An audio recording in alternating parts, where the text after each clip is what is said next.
Hey everybody, it's Pete A. Turner, executive producer and host of your Break It Down show. Check us out. We're cruising towards 1,000, and today I'm doing the intro because I thought I would check in with you. The first big thing is, and it's a bit of an ask, I don't mind doing it because I know you're out there, you support the show. So look, in the show notes, you're going to see a PayPal link. That link is like a personal subscription to the show. It's your way of saying, hey Pete, I see what you guys are doing. I see how hard you're working, and I want to support you. You can do $1 a month. You can do $20 a month. You can do $100. Whatever it is, you can go to that PayPal link and put a little bit of money in, and that will help me invest back into the show in terms of marketing, sometimes new equipment. We're trying to upgrade the whole video, audio, sound thing constantly.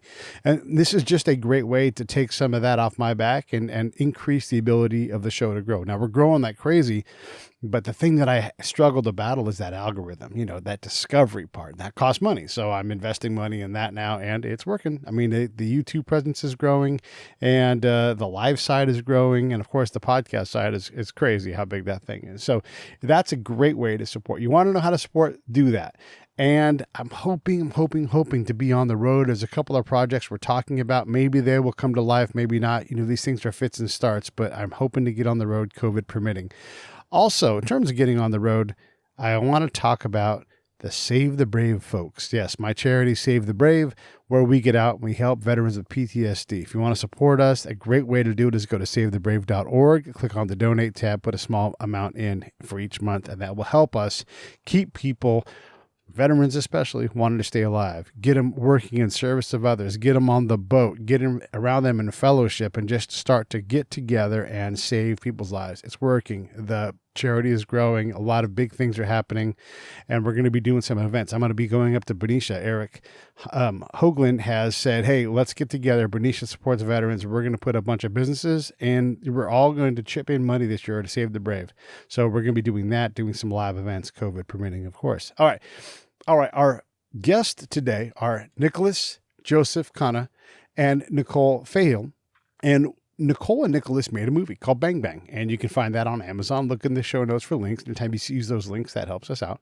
Nicole and Nicholas are, they're young. They've graduated from film school, and they're like, let's just go make a movie. And so they started making movies, and they made a hell of a movie. It's a caper movie. It's a heist. And I think you guys will dig our conversation about it. And they're just so matter of fact about it. Like, well, we learned how to do this in school, so now we're doing it. No big deal. Of course, we got a 6-figure budget because we went out and we asked people, and we didn't take no for an answer. And they made a movie, and it is good. So if you enjoy that, you will enjoy their story. Their movie was, by the way, because you just go out and do it. They went to Indican, and Indican said, yeah, we would love to buy your movie. This is great. Let's get it produced and pushed out there. All right. So they're able to raise money, 6 figures plus. They're able to get their movie sold, and now it's on Amazon, and you can watch it. How incredible is that? And we get a chance to hear them and how they did their process. By the way, they shot it internationally in Brazil. So it just keeps getting better. You're like, wait, you made an international movie on this budget? Oh my God. Yeah. Great movie. Great people. I know you're going to enjoy. Here comes Nicholas and Nicole. Lions Rock Productions. This is Jay Moore. This is Greg Cruz. This is Bryce Vine. This is Dexter from The This Offspring. is Nathan This East. is Sebastian Younger. This is Daryl Amy. This is Stuart Copeland. This is Mick Gillette. This is Andy Summers. This is Dr. Bob Greenberg. This is Gabby Reese. This is Rob Bell. Hey, this is John Leon Guerrero. Hey, and this is Pete A. Turner. Hi, I'm Nicole Fahel. And I'm Nicholas Cunha, and this is the Break It Down Show live. And now, the Break It Down Show with John Leon Guerrero and Pete A. Turner. That's right. We are live on the Break It Down Show. Thanks. I appreciate it. Nicole and Nicholas, you guys have made a film. I guess I'll just start off by saying, tell me about Bang Bang. Nicole, you can introduce your baby. So Bang Bang is a story about 5 teenagers that decide to rob a grocery store, and they end up shooting the clerk, and then everything just goes downhill from there. So, oh boy. Yeah. So, okay, so they shoot a clerk. What on earth makes them think that they need to go rob a store in the first place? It's just out of wanting to do something more in life. It's trying to get out of boredom. You know that the syndrome that teenagers and young adults have of FOMO, fear of missing out, fear of not doing enough. It's what brings them to do something so outrageous. It's the comfortability, the boredom of being too comfortable. All right. So now let's back up a little bit and let's talk about how we got to the point where we're making this thing. Nicole, if this is your baby, how did you conceive this? What's the genesis of the idea? I think Nick and I decided about it together. I was like in my living room one day and I was like, I want to make a film because we did a lot of short films together. And I was just like, I want to make a feature film. So I think I just texted him. I was like, let's do a feature film. And then we kind of just started brainstorming together. And we had a lot of ideas, but everything was just like about teenagers and how they deal with like growing up and, everything around them. And I think we just kind of came together about it. What do you think about that, Nicholas? I think it's pretty true because our first story followed the same promise of them like being bored and wanting to do something more with their lives. But the first story was about a road trip and trying to find another friend, and it came evolved to a heist. That evolution process, when you get to a heist, I mean, were you guys inspired by an actual heist? What makes you? I mean, everybody loves a heist film, but talk about that part. Like, how did you start off on a road trip, basically, maybe then adventure, and now we're all of a sudden in this heist. Talk more about that process. Yeah, I'm just going to backpedal a little bit because most of the movies that Nicole and I did together in the past involves a lot, not direct violence, but irrational violence. People being violent because they don't have the answer they are looking for. And I feel that we just wanted to maintain the same basis again, but mix what we had before, which was the road trip movie, this whole them being bored and needing to do something more. And I feel that it just kept mixing both of them until we found the perfect solution. Because I think in the beginning it wasn't even them trying to rob a place, but when it got to there, we just locked in. We're like, okay, this is the situation. It's not too far ahead because they're robbing a supermarket, but also it's not too fall down below for people to be like, eh. You get the concept of the movie down and everything, but you guys have worked together before, so there's got to be some trust there. Talk about, Nicole, if you would, some of the earlier projects you guys worked on, and as you ramp up, I mean, to say that you're going to do a feature, we've had a lot of filmmakers on the show. I mean, every movie is impossible, right? Like, it's just impossible to do one. And you guys are doing the thing where you start small and you grow and you grow and you grow. And then now you're doing a feature. It's tough to do that. So talk about what you and Nicholas have done on your path to this point. Yeah, we've done so many short films together. We met in school and I was a major in acting and he was doing filmmaking. And he had to do his thesis film. And I was just like, I want to get into producing. And then he was just like, okay, produce it. And then it was just like a lot of me calling him and being like, how do I do this? And how do I do that? Just because I just didn't know what to do. And then he just basically taught me a lot. And then we just kind of like went together. And then we're just like, someone wants to do the short film. Let's do it together. And then I was just like, cool, I want to do this story with two of my friends. Let's do it together. And then we just kind of like walked together to this point. And what's your version of that, Nicholas? It was with her. Nicole was surprisingly easy compared to all the professional producers I was going through. Yeah. Because up to our graduation, we have 3 films that we got to do through school, but I also worked in some outside projects that included Nicole in it. But when I asked her to produce for me, I was like at my exhaustion point. I couldn't deal with the producers our school was introducing to me.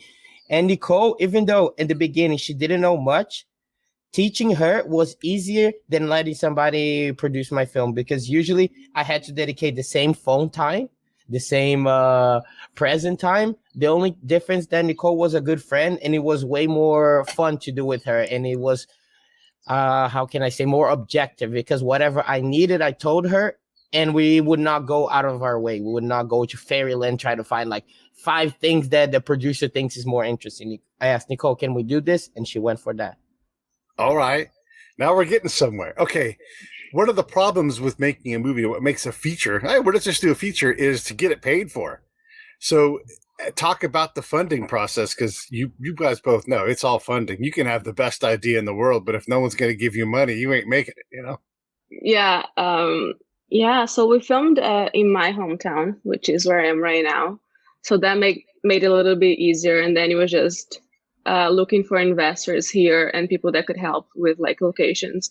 So we didn't really pay for any of the locations, and we had help, with food. And then a lot of people stayed at my place, and then we were just like calling my friends and being like, "Can I film at your place? Can we do that?" And then just calling, the police officer and being like, "I need a gun. Can you just help me with a gun?" And then since it's a small town, everyone is just like so helpful that I think we just got everything here. And then the money that we needed, we just, found it here with people that we both knew. All right. And then, so you filmed everything on location in Brazil, is that right? Yes. Yeah. That's fun. Okay. And then Indican buys the movie, right, from you guys. Talk about that. I mean, for the audience, they did, Boondock Saints is one of their movies. I mean, these guys do legit films, and then they're picking up your film. That had to be a hell of a meeting for you all. Yeah, it was awesome. So I started with Buffalo Way last year with Sean at Buffalo to pitch it to a few people. And then we met with Sean at Indican, and she was just like awesome. And I don't know, I'm like, yeah, I don't really know. It was just really unexpected, especially when, it came along, we COVID and everything that was happening. I was just like, what am I going to do with this film? But they were just like so nice. But they were just like, they were really nice. And I'm just so happy we're with them. Okay, good. Good. But still, I mean, to get picked. So Sean, for everybody who doesn't know, one of the founders of Indican is a guy named Sean Hill, and then Randolph Credit's the other one. But that meeting, I mean, how did they, like, you just knew someone on the inside, or how did you get to that point? Through Sean at Buffalo Way. Yeah. Because he knew them. Okay. Yeah. Okay. Yeah. I got it. And then what does that mean? I mean, you guys okay, let's back up. Let's talk about COVID and timing. How far into the can was the movie when COVID hits? Oh. We finished post-production kind of like close to the end of last year. Yeah, like right before COVID. Yeah. So it was like right when we were starting to try and find people to sell it to. So you had great timing. You guys got fortunate with that. Yeah, no, our pitching season was like right before COVID, because I do think that Nicole had to go to Brazil by the end of the year, and I had to go to Thailand by the beginning of this year because I was working with something else, and we didn't have much time, and we did a few pitches here and there. We went to a festival, a pitch festival, I think. What was it exactly that we went, Nicole? It was a Brazilian film festival. It was La Bref. Oh, it was a La Bref. Oh, yeah, they had a section in there, and we pitched to how many people? It was not a lot. It was already like 10-ish, I think. Yeah, no, we did a few pitches, but I think that was the pitch that probably solidified us, because is where we got contacted by Buffalo, right?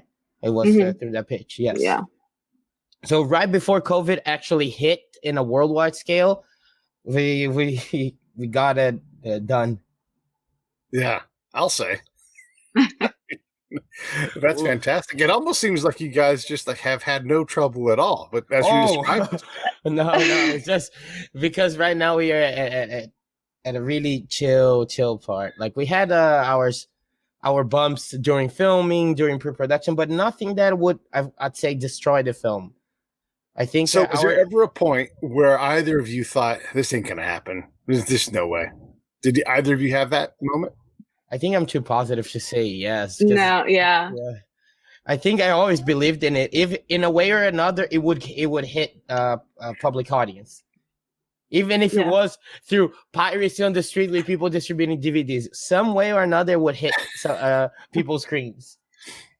Okay, fair enough. So what was the biggest obstacle? Like, what was the hardest day or the biggest challenge? Oh, during filming, I say the hardest day. We had an interesting situation midway through the film where the camera and lighting crew had a disagreement with one of our other producers, and they decided to leave, like fully leave. But I was lucky that I went to film school, so I had basic knowledge of lighting, film, cinematography, and I just took the rest by myself. Which, ironically, we hadn't had a single late day after I took over both departments. Okay. The irony. This is a question I love to ask directors, so I'm going to ask you this. Okay, as a director, especially as an indie director, you have to wear a lot of hats. You know, and I have to wear like a whole hat store. right, it's the same over here on this end. So when you, I got an airplane about to fly overhead. So let me ask this question really fast. What hat would you like to get rid of next? Now that you got a little bit of budget to play with, and you're going to get more money as you grow. Ooh.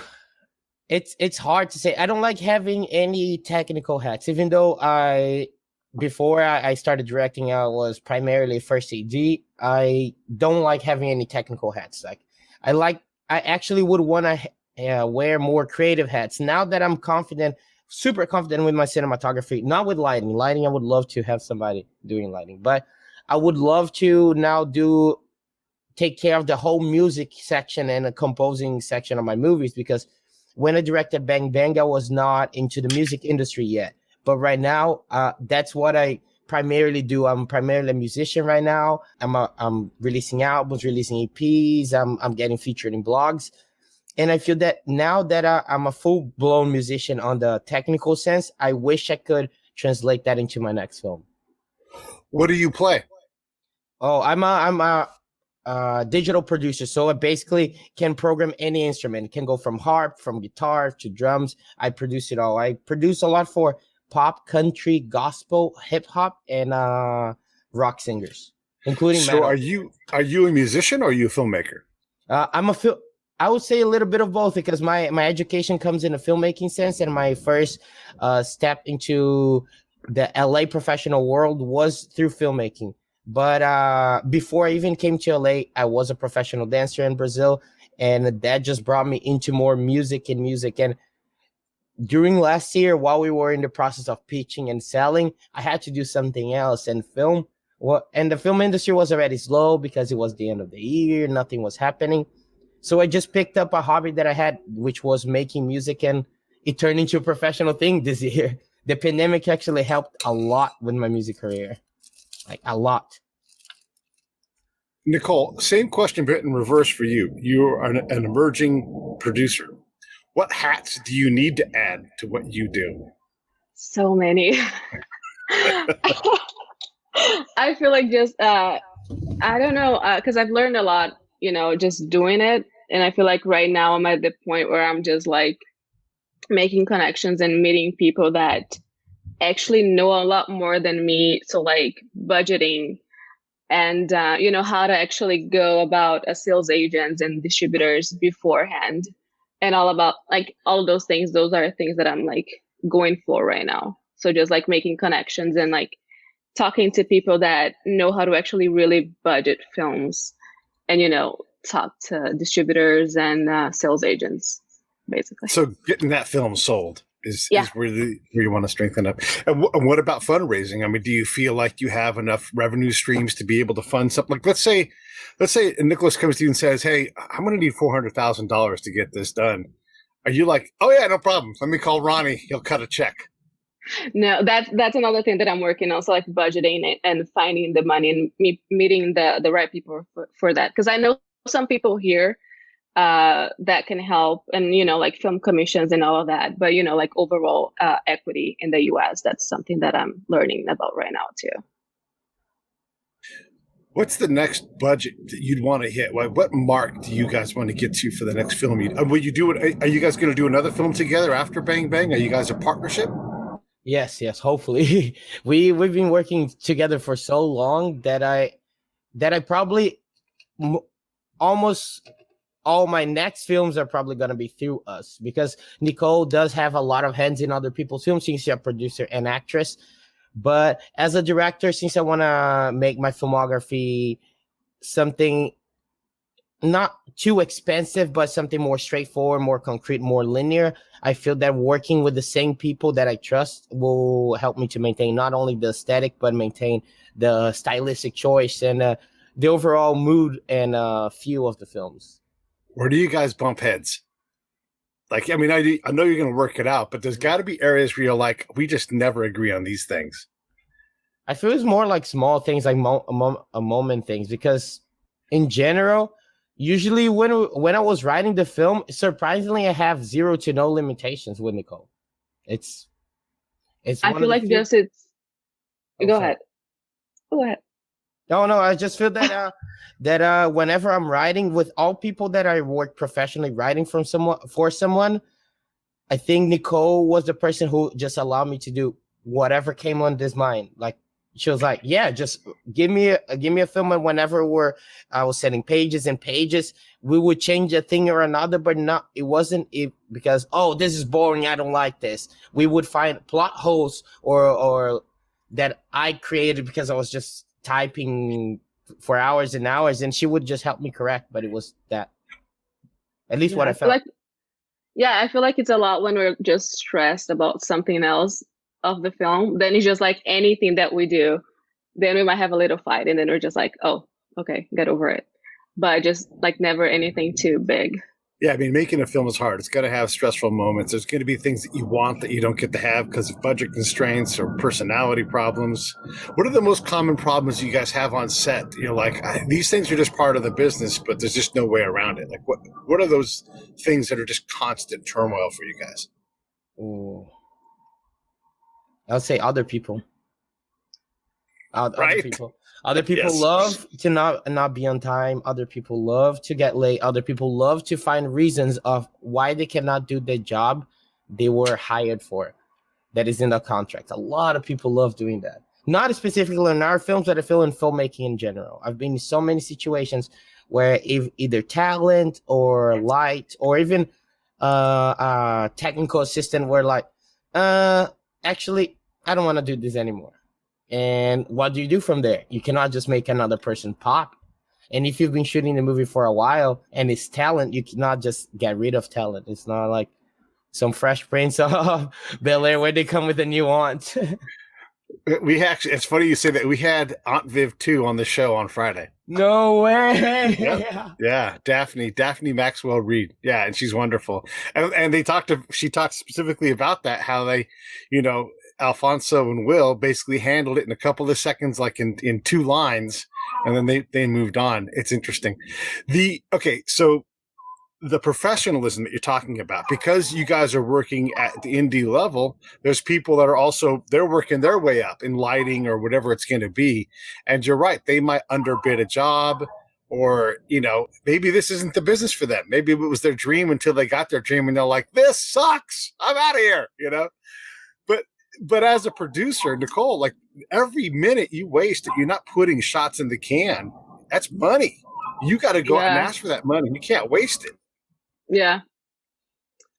Yeah, no, I think that, I don't know, because I've worked with a lot of people and like quite some people, which now I'm like learning to deal with.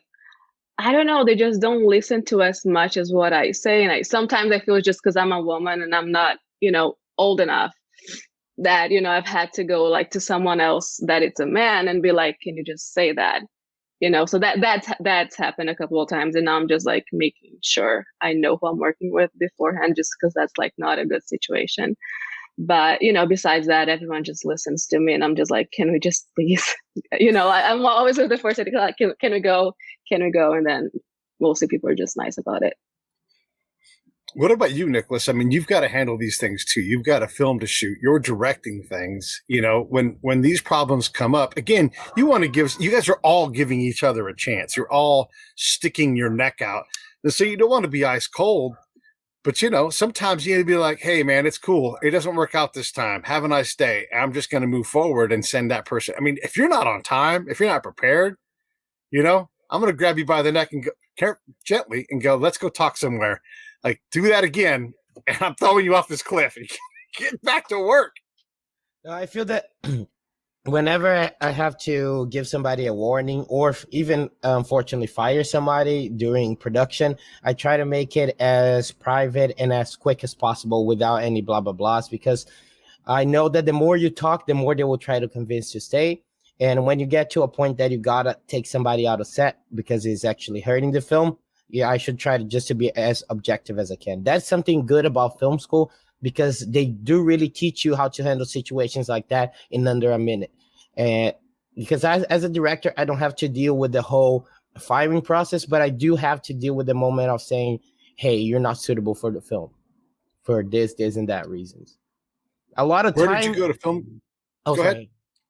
I just feel that a lot of times is what Nicole said. A bunch of people don't try to take you seriously because you're too young. And LA has the too young mentality. If you're too young, oh, you haven't been in this industry as long as I do. But I'm here. I was selected to be the director, so let me do what I have to do. Where did you go to film school? New York Film Academy, but I went to the one in Los Angeles. So the LA New York Film Academy. Mm-hmm. Nice. Okay, fire me in less than a minute. Go ahead and go. I'm ready. I showed up late. I wasn't ready to go. I'm costing Nicole money. Fire me.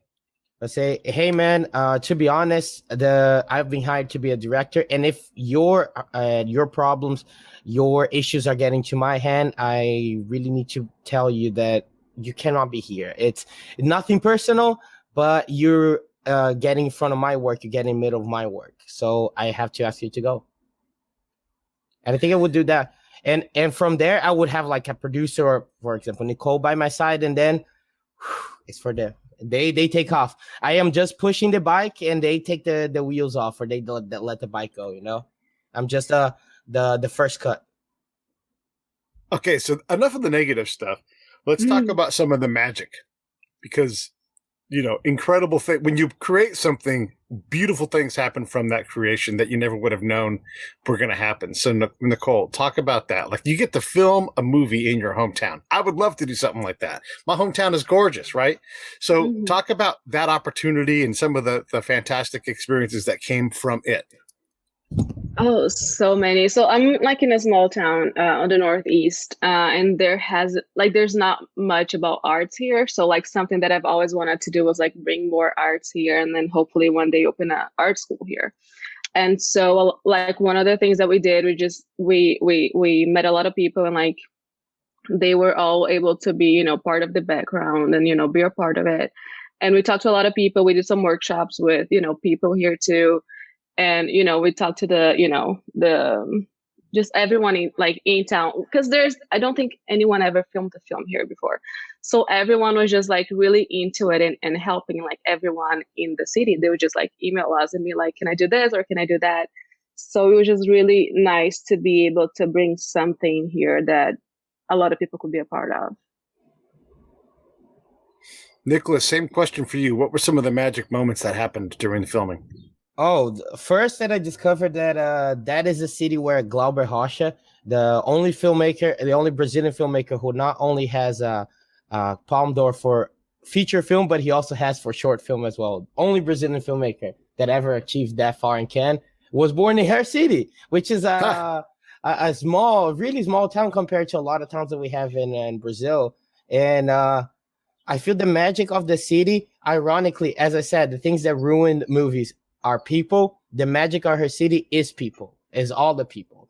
Without the people, we wouldn't have had the film at all. We got a lot of things out of just good heart, people letting us use their businesses for us to shoot, people letting us use their collector cars, because we do have a car from the 70s or the 80s, which is like a limited edition collection car that it took me time to notice, but somebody emailed me a couple months ago asking what car it was because they saw it on IMDb. And I just noticed, I don't know, because it does have a Lincoln and a Ford logo in it. So it's that type of collector cars. It's a car that somebody put that much effort into it.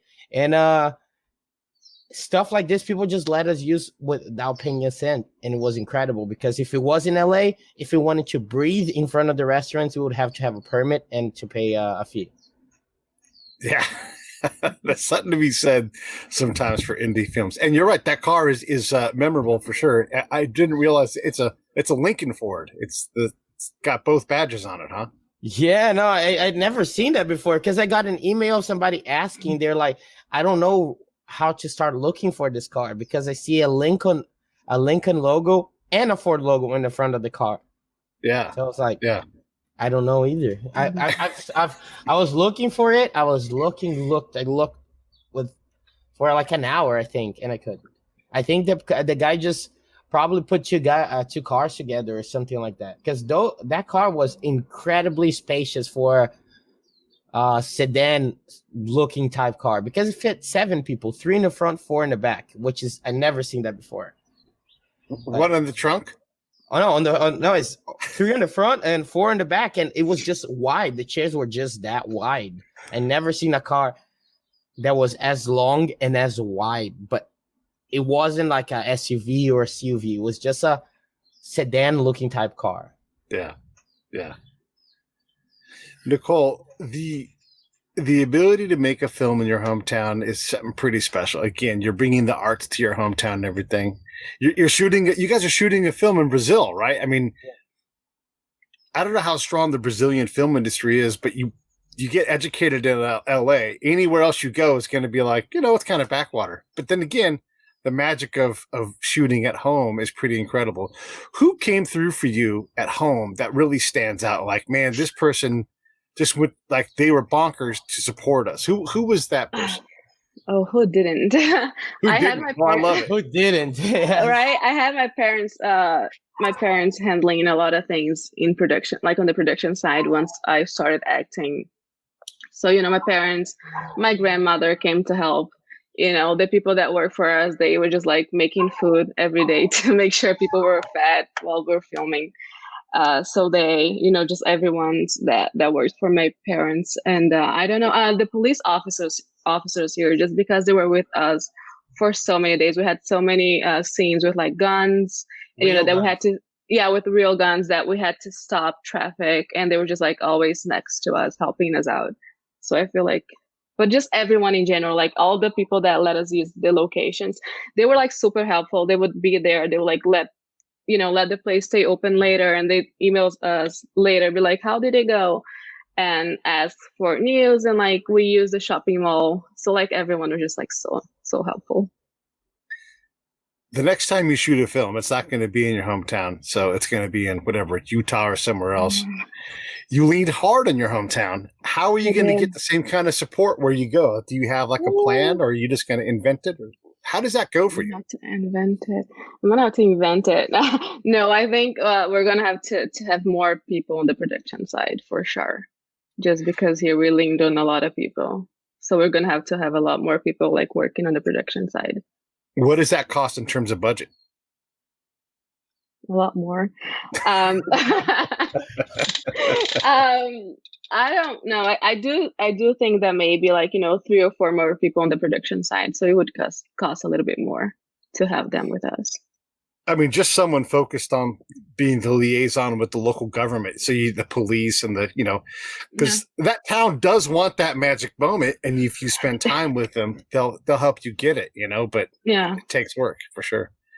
Yeah. Nicholas, as you get bigger and bigger films, you're going to live more comfortably when you film. I'm assuming that because you guys are independent, you're not staying at the Ritz and everything. You're being modest and you're putting the money into the production. What is a luxury that you would like to get to at some point that you don't have now? I feel the luxury is it's hard to say, because with Nicole, everything that I don't get from other professional productions, I get it from her. For example, enough pre-production. I don't feel I have enough time for pre-production on most of other professional works that I do. Sometimes since I direct a lot of music videos, sometimes it's on the go. I get the script, and I get the concept, and I get whoever's working with me 3-4 days ahead, which is so not good for me. I like sitting down and actually learning about the project, dissecting the project before I go for it. So I feel that if I keep working with Nicole, I'm gonna guaranteed or almost guaranteed have what makes me enjoy being a filmmaker, because a lot of the professional works that I do are not exactly what makes me enjoy being a director, but is what keeps me being a director. I've learned through my own work here on my show, and just in general talking to filmmakers, pre-production is probably the most underrated aspect of filmmaking. Yes. And this is a question for both of you guys, but improving shots, getting ahead of time to look at areas so you like already are set up. I mean, because if you know where everything goes, all that money that Nicole is spending on having people stand around waiting for lighting, everything. You're like, we don't got to spend that money. We're going to be set up here in 2 hours instead of 8 or whatever it is. Pre-production, it's such a big part of it. Is that something that you're still learning, and like what needs to be done ahead of time that will save $10,000 over the course of a film because you just were more prepared? I think so. I think that we're always learning because not only the world, but the filmmaking world is constantly changing because of technology, because of new rules. And every country has their own rules. Every state has their own rules. If you go really deep, every county has their own rules. For example, in Los Angeles County, you got to declare your permits through Film LA. But if you go to Riverside, you just send one single email to their government. But if you go to Austin, Texas, you go through 80-something people to get a 30-minute street shot, which you're not even closing the street. Like it's complicated. I feel that pre-production is really essential also on that part, because finding where you're gonna shoot will save you from so many problems, so many problems in the future. A good pre-production brings a almost guaranteed good production and post-production. What do you think about pre-production, Nicole? Same thing. I think we're always learning. And I think that from the first one that I did up until now, I've learned so much of how important it is. Just like getting, like you said, going to the locations beforehand and being like, oh, look at the lighting here. This is what we got to do. And then just write it down to make sure that we have that, and to make sure that we know where to send it people ahead of time to make sure everything's ready once we get there. So I think we're always learning, but it's like the most important thing to me. There's a couple of jumps that you make along the way when you go up and you go from indie and maybe to like, union style films and everything. And a lot of it is that stuff where like, this is the shot. And I'll hear indie filmmakers, they lean on their ability to be nimble, right? You guys can spin and go a different direction in a moment. Whereas a big high budgeted thing, they don't ever want to do that. And so when something causes them trouble, it's still distressful for all of them. You guys have the ability to say, we're just going to change this shot to this or whatever it is. That nimbleness does go away at some point. Are you okay losing that, like 2, 3, 4, 5, whatever it is, next film, when you've got that bigger budget? And, if you're wasting 10% of someone's money, and it's a lot of money because the pre-production isn't tight, being nimble isn't going to necessarily make them happy. When you're like, hey, by the way, I need another $25,000 to get this shot done. Yeah, and I feel that also now that the more I write, the more objective my writing becomes, which makes my scenes more and more essential. I feel that losing this nimbleness is part of evolution as a filmmaker, because since the bigger and the bigger productions go, the more and more people I'm responding, and the more and more people's visions I'm trying to follow. So I do think that being less nimble or more objective is just part of the process, because as you said, yes, in this film, so many times when we lost a scene or we couldn't do something, I already had something else in mind, and we just jumped into it because we could. We were a small crew, and we were way more flexible than a major motion picture crew would be, because we don't have any unionized people. We don't have any type of like, I don't know. Like for example, I worked on Tad 2, that movie with the bear. Yep. And on Tad, every single thing that came from the production, the unit production, the UPM's office or the AD's office, it used to come on a pink paper. So we wouldn't get like word of mouth, oh, next scene is it. We would get a paper saying, in 30 minutes, we're going to start this scene at this location. And it was so dystopian, but I understand why it happens that way. Why we didn't have that mouth-to-mouth communication, because it was too many people. We had more than 3,000 people in our crew, not concurrently, but throughout the whole shoot.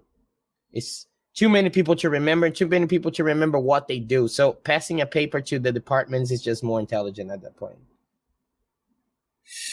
Yeah, and you got to keep track of things, right? No, you said something. No, I didn't say it. Here's the piece of paper right here. It was written down. It was given to you at this time, because you have to keep track of that stuff. It has to be an accounting of it. It's crazy how that grows. But again, though, the goal, right, is to get to the point where you're forced, like, I have to use union talent now. because Yes. one, I mean, it's part of the craft, and everybody understands when you're indie, you don't have to do that. But I'm assuming you guys want to get to the point where, yeah, we're paying into this, industry, this guild, making sure people are employed the way they need to be and paid the way they need to be. I mean, not everybody wants to just like, hey, I just want a credit. Like, people want to get paid at some point. Yes. What does that road look like for you when you do lose? I don't want to say the innocence, but you lose some of that artistic purpose and you trade it for a professional purpose. Do you guys look forward to that, or maybe you want to stay on the indie side? I don't know. I think I'm just right now, because of everything I've been doing that mixes filmmaking, music, like for example, music videos. I'm already accustomed with the fact that I'm not gonna be indie forever. Like, the work that I do with music videos is already shows that I cannot be indie forever, because we respond to a lot of EPs, we respond to a lot of record labels, and record labels can be mean. Like, they are not as professional as filmmakers that they just be objective about it. Record labels, you're dealing with somebody that's having a bad day, they're gonna let you know they're having a bad day. They start a cell phone with, hey, I don't have a lot of time with you because I'm having a bad day, but blah, blah, blah, blah, blah, blah, blah, blah, blah. And you're like, damn, okay. Yeah. It's like, unfortunately, it's like that. And there's nothing you can do about it, because industries are different, and you never know who you're dealing with, because just because you're in filmmaking, it doesn't mean that you're not going to work with somebody at Pepsi Cola, that you're not going to work with somebody at the Hilton hotels. You never know exactly who you're dealing with. And just because the filmmaking industry tends to be professional, even on the indie side, people tend to be more polite and mindful what they say. People within the other industries you work, they are not as mindful like that. They don't give a single one about it. No, they don't. They care about one thing. All right. So, Nicole, what about you? I mean, do you that the innocence and the artistic sensibility of being indie, is it worth sacrificing that to get to that next level, or do you see yourself staying on the indie side? I really like indie films. I feel like even growing a little bit more and like going into SAG and guilds, I do feel like I'd like to choose films that it's a little bit of both. You have some talent and you have it's more professional, but at the same time you have a good story, and that's why you're doing it, because there's heart in the story, and there's a bigger reason for that. So that's something that I look into more. I love studio films, but I do love the indie side. And I do love raw films. So that's something that I'm looking to keep doing. As an indie filmmaker, producer, actress, you have to wear a lot of hats. But as you get higher up, you're going to have to give up something. I mean, yes, you can be a member of the PGA, the SAG, all those things. But at some point, you're going to have to really be one thing and you maybe dabble in the others. What's that thing going to be? What do you think? Oh God, I have no idea. So I started as an actress, and so I've done a lot of acting and a lot of theater acting. And then I got a lot more into producing. That's something that I really like, just because I do really like being in charge. That's something that I've always liked, and I went to business school. So I'm not sure, but as right now, I'm a lot more inclined to follow, as a producer. Mm-hmm, mm-hmm. Yeah, and you never know. Like, maybe you stay on the acting side, and it's on there over there. Yeah. I want to. Yeah.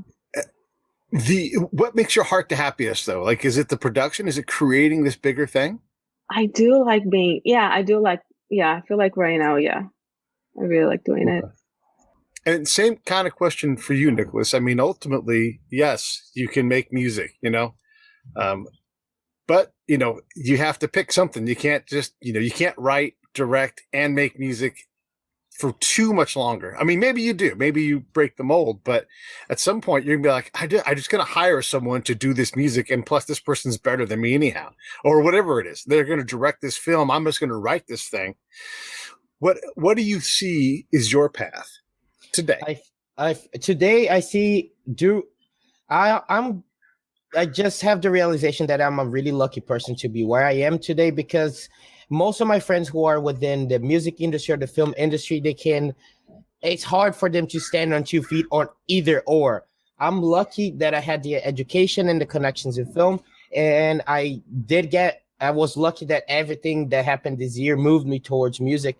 So right now, the path that I'm going, it seems most likely that I'm able to do both, because my label does allow me to direct not only my music videos, but music videos of other artists within the label.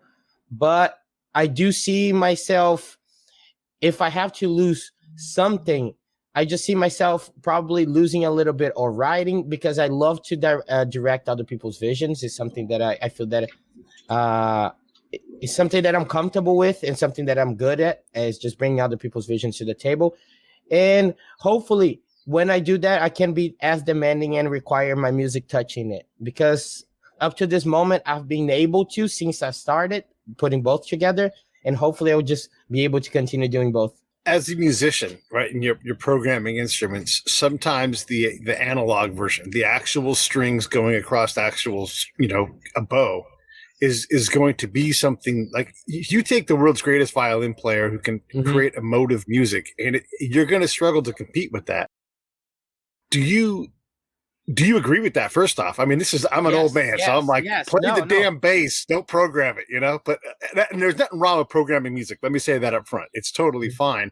But at some point, someone who's truly gifted with that, and that's their one thing they do, they're going to outdo anybody else at it. Do you value that level of musicianship? Since I work in a couple recording studios here in LA, I do outsource a lot of musicians in my music. Like, for example, as including, as I said, the bass.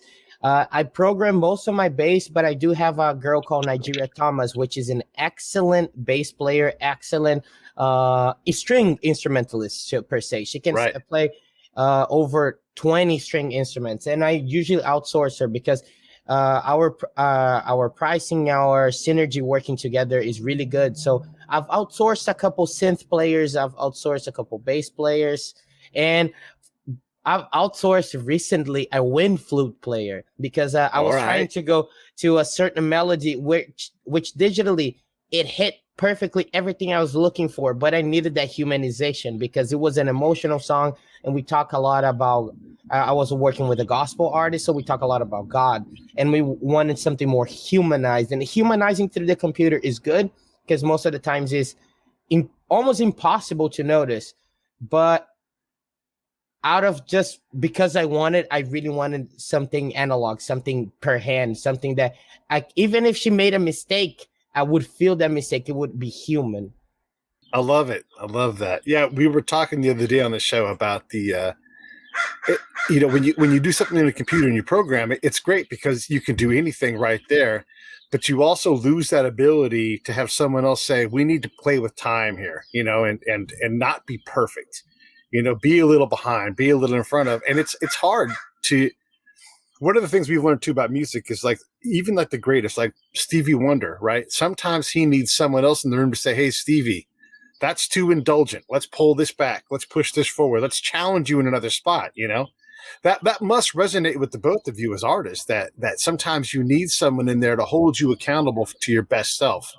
I feel even Nicole, she was really good at doing that during the film. Nicole and our other producer, Fernandinha, who were blessings to me during production.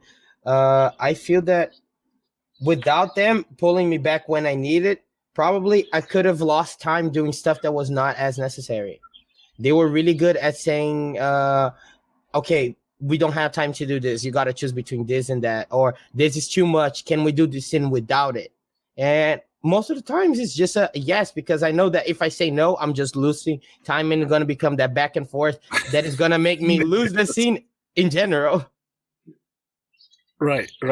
Yeah. And Nicole, I mean, that's such a big lesson, right? To be able to say, hey, we don't need this, right? Like the editing tool. Like, yes, I know you create wonderful things. Let's just create this. Does this drive the story forward, right? Or whatever that thing is. How did you develop that skill? I feel like that's something that I'm still developing, but I feel like I read a lot of scripts and I see a lot, like I'll watch a lot of films and, TV shows. I just keep watching and I'm just like, oh, this scene, it's not fully necessary. Like it doesn't take the story forward. So I feel like that's something that I look in scripts today and I'm like, does that change anything in the story if it's not there? And then, at some points I might just, leave it there. And then when we're on set, if it's not necessary, I'm like, yeah, let's just cut that because it won't change much in the story. You guys have a movie you've sold to Indican, and it's incredible to do that. You've had so many, good fortunes. You were able to make a film in your hometown. You're making a feature film. I mean, it's all incredible. What separates you from that other duo that's like, why can't we get, a meeting with Indican? Why can't we get, what makes you guys, what was it, or what is it that allows you all to be as productive as you've been? I don't know if it's separate or any, but I really work a lot. Like I research a lot and I work a lot and I email a lot of people and I just usually don't take a no as an answer. I'm like, but why? And then I just keep trying to talk. Always polite, of course, but I feel like we worked a lot on it, like hours and hours, and just like this way is not working. Let's go that way, and it's just like not giving up. And like taking it day by day and, like just letting the frustration go and then be like, okay, let's be sad today. And then let's go back into it tomorrow. So just keep going, no matter what. I don't think we ever like came to a moment where we're just like, let's just give up and not finish it. So for us, there's just like never this is not going to work. I don't think we had that option for us. As you get better in the business and we all improve and everything, you have to outwork your problems is one of the things I always say, and develop elegance so that you can actually take it a little easier later on because you're actually working where the work needs to be done, right? So people always say, yeah, I work hard, but what does that look like? Like how many hours a day are you working on this project? And include like when you're thinking about, like when your brain is clocking hard and you're like, I've got to figure this out. What does that look like? What is working hard for each of you? Nicole, you go first. I'm actually at a moment in life that I'm trying to find a hobby just because I tend to work and overthink from when I wake up till I go to bed, which is like, 1 or 2 or 3 a.m. And I keep thinking and thinking. And that's something that I've always done. And then just now I'm just like looking into things from when I wake up to when I go to bed usually. So I feel like I'm at a moment where I'm just like, today I'm going to try not to work. And then I usually work for half of that day, but I'm trying to go in the opposite way because I've always loved working. And I feel like I really try to do it all day and every day, which is not the healthiest thing. I'm working on it, but it's what I do. It is what you have to do though, right? And, it's what I have to do. I work half days all the time too. How many hours are in a half day? I know it's not 4. Yeah, no, I usually most of the day anyways. I usually, because I see myself a lot where I go to dinner with, friends or whatever, and then people are talking and I'm just like in my email answering like something about work. That happened yesterday. I went to a bar with a few friends and then my friend just got my phone because she thought I was doing something. I'm like, I'm working. This is my work. It's not about you. She's like, yeah. Oh, okay. So, I feel like I work all the time, but I like it. And I feel like I'm at a moment where I have to, because it's important for me, and that's gonna, get me forward. And so yeah. I personally am working less during the weekends, not working on the weekends, but just working less, And so but yeah, I mean, what we do, you have to stand out. You have to be responsive. When someone has a question, you're sort of compelled to, like, if I can answer this now, then they can do their next thing. Like, I don't want to hold them up. You know what I'm saying? Yeah. Yeah. Nicholas, same question for you. When you look at, outworking your problems and developing elegance, what is it about what you do that enables you to get work that your peer is not getting? What makes the difference in terms of your work ethic? I have the privilege to work with what I love. It's a privilege. Okay. I acknowledge that from the beginning, because just the fact that I had the chance to come to get the scholarship to come in LA and meet other people and keep working as I could. Because, for example, out of my classmates, not all of them could do work outside the school because they were international students, which doesn't allow them legally to do so. I could. I had the privilege to be able to transform, like the same thing that Nicole was saying, that she needs a hobby to get out of work a little bit. that was music for me. And music became another profession, became part of my career, because now it's part of what helps me pay rent and live in the city. Yes. So I think I had the privilege I still have the privilege of being able to, whatever I want to work with, I was capable with. I had my hardship times where I was working my 9 to 5s, cleaning bathrooms, working this horrible food industry that the US has. But right now, I'm just privileged enough to work with what I like, with what I want. I can literally say yes or no to what I want to do. So that helps a lot. That helps an insane amount. Because when I was cleaning bathrooms, I didn't want to do that. So I was going to work, not feeling like going to work. I was living the day just waking up, making food, going to work, coming back home, eating and sleeping. I wasn't doing anything to push who I wanted to be or who I saw I was forward. And now that I'm in such position, I think it's just easy for me, because I am privileged enough to do what I love. What does a workday look like for you? Like, how many hours are you putting in? What does that look like? In film, my workdays look way chiller because, for example, right now, I just finished a script for a narrative visual EP, which is an artist is making her own whole EP into a story. That was 14 pages, and it took me around 3 days, 12 to 16-hour days. But in music is a big FU. In a music, you're working on somebody's album. You get to the studio at 10 a.m. You leave at 12 p.m. the next day. You sleep in the studio. You brainstorming with the artist. Like, that was the time that I was flown to Las Vegas, and I stayed there for a week because I was just doing this girl's album. So my work was literally 24 hours. Every single moment I was awake, we were talking about the album and working on it. Yeah. We had Timmy Kelly on the show, and he said when they finally got, like, they drove to town on worn out tires, threadbare tires, and they were 1,000 miles from home, by the way. So that was it. This was the last trip. And, they got their shot, and they got in the studio. I don't think they physically left the studio for like 3 weeks. Like, they just stayed there and they worked. They brought them food and it was like a test. Like, are you serious about this? And I think this is the difference between, like, when you love what you do, like, you don't mind it if it's hard. You don't mind it if it's exhausting because you love it. And then if you only kind of love it, that's when you need to pivot to something else. It can still be in film. Maybe you need to go be a producer. Or maybe you need to be a writer, whatever it is. But when that hard work starts, and you two know this because you've made a film, when that hard work starts and it's like, oh yeah, we got another 6 hours on this thing. We've been at it for 20. Like, yeah, of course. I know we have to get it done. Right. I mean, that really, for me, is the first big separators. Can you outwork these things? Do you love it enough to continue to go after it? What are your thoughts, Nicole? Yeah, no, I totally agree with you. And I think that that's something that, I personally did. I think Nick did too in school. People are just like, if that's not the one thing you need to do with your life, just go and do something else. Yeah. And then I just never saw a different option. So that's why I keep going. And that's why I know it's hard, but I just don't see something else that I want to do.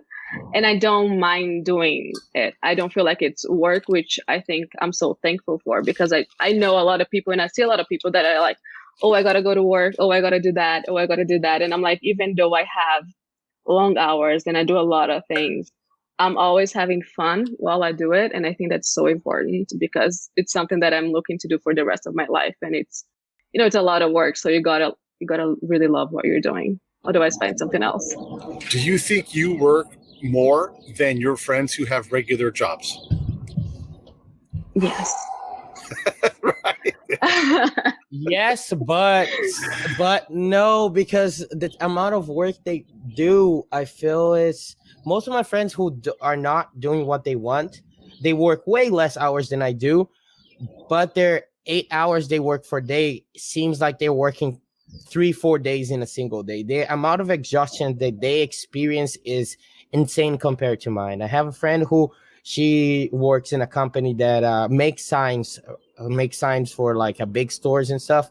And it's something that she doesn't like. She's there because she has to be. She works 3-4 times a week. I work every day.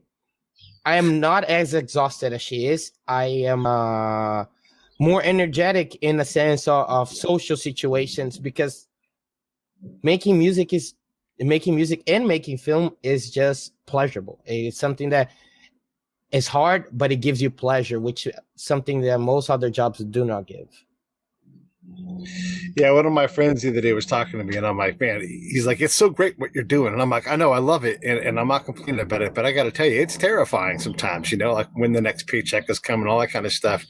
And he's like, well, don't you dare quit. I'm working every day, and I would love to trade spots with you, And I'm like, okay, all right, I got to remember that, like we are all very fortunate to create. Hey, just really quick, what are you guys working on next? I mean, Bang Bang is great. Everybody should go check out the link here. If not, just go to indicanpictures.com and you can find it there. And you can. Where's the best place to watch it, by the way? Should they watch it on Amazon? What do you guys recommend?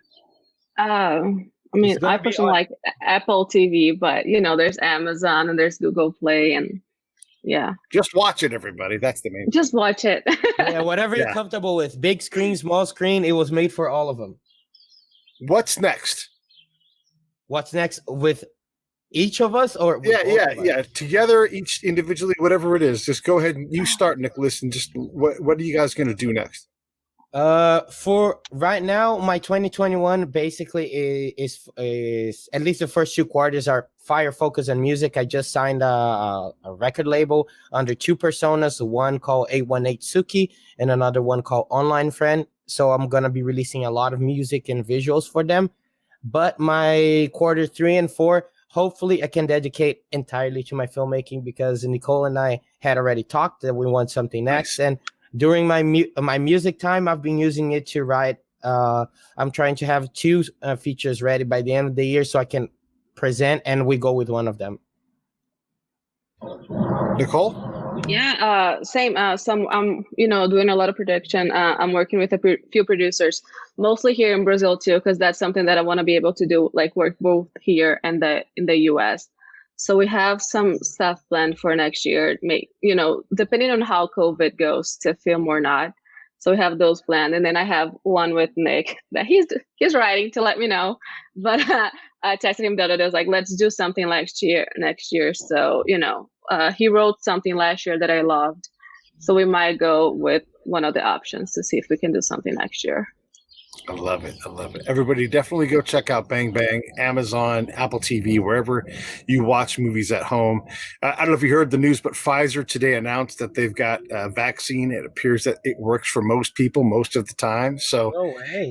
It's the first in this rollout of vaccines, and, it's Pfizer, so it's legit. So hopefully we can get you guys back to work full scope instead of having to locked down. It's not the end of the road. Yeah. We still got to deal with these things, but if we can start getting vaccinated, man, because what we need you guys creating stuff, bigger and bigger things all the time, And we need the world coming back to normal without fear, but safely, because a lot of people don't have fear, but they don't have fear in a really unsafe way. Yes, that is true. Yeah. And fear is different to different people. So I appreciate you guys coming on. I think it's fantastic what you're doing. I'm so excited for your guys' combined and individual efforts, because you're really doing neat stuff. And I just can't wait. Please come back. Every time you have something to talk about, please come back on, because it's super neat. And I also love the fact that we're hard on ourselves here in the U.S. We think that we're anti-immigrant somehow. And it's like, no. We're the most, come on, let's create this thing. Yeah. Create it in Brazil, come back to America, create something here, let's go to Thailand. We love this stuff. And I love that the arts are so international. Thank you guys so much for everything that you do. Just give me a big smile to start my day.